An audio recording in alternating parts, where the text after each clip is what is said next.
Pemirsa, Anda sedang menyaksikan liputan pertanian khusus wilayah Kecamatan Bone Pantai, Kabupaten Bone Bolango, Provinsi Gorontalo, dalam news BPP Bone Pantai. Lahan pertanian di Kecamatan Bone Pantai yang terdampak banjir mengalami kerusakan cukup parah. Sebagian di antaranya, belasan hektar lahan pertanian rusak karena tersapu air. Tanah di lahan pertanian kini tinggal bebatuan cadas.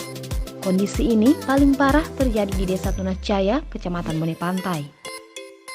Beberapa petani yang lahannya terdampak banjir saat ditemui oleh tim personil BPP Bone Pantai menyebutkan, akibat banjir lahan pertanian milik mereka yang subur hilang sebagiannya terbawa arus.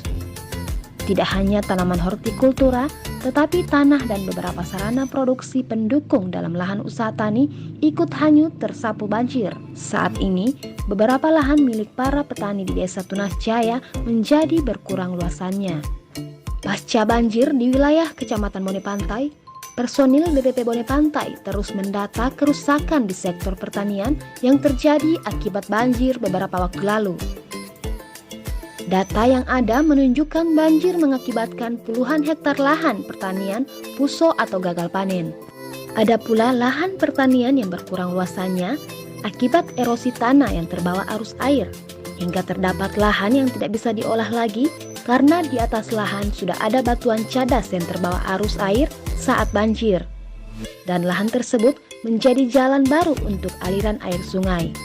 Dari hasil identifikasi lapangan sementara oleh personil BPP Bone Pantai Senin 6 Juli tahun 2020, bahwa terdapat kerusakan lahan hortikultura di Kecamatan Bone Pantai mencapai 12,25 hektar, di mana untuk Desa Bilungala Utara seluas 2,25 hektar, Desa Tunas Jaya 8 hektar, dan Desa Pelita Hijau 2 hektar.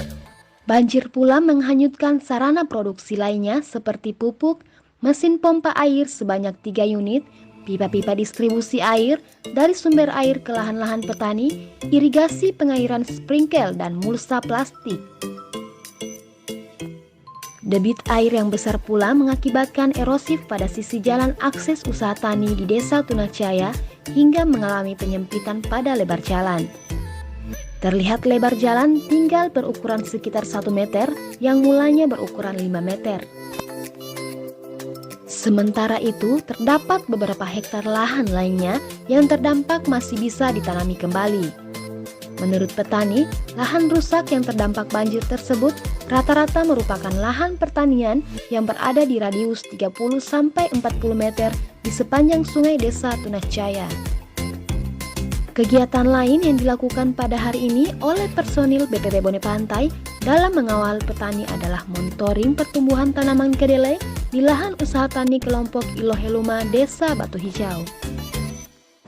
Kameramen Jul Rauf, kontributor Indra Kurniati Maele dalam news BPP Bone Pantai melaporkan.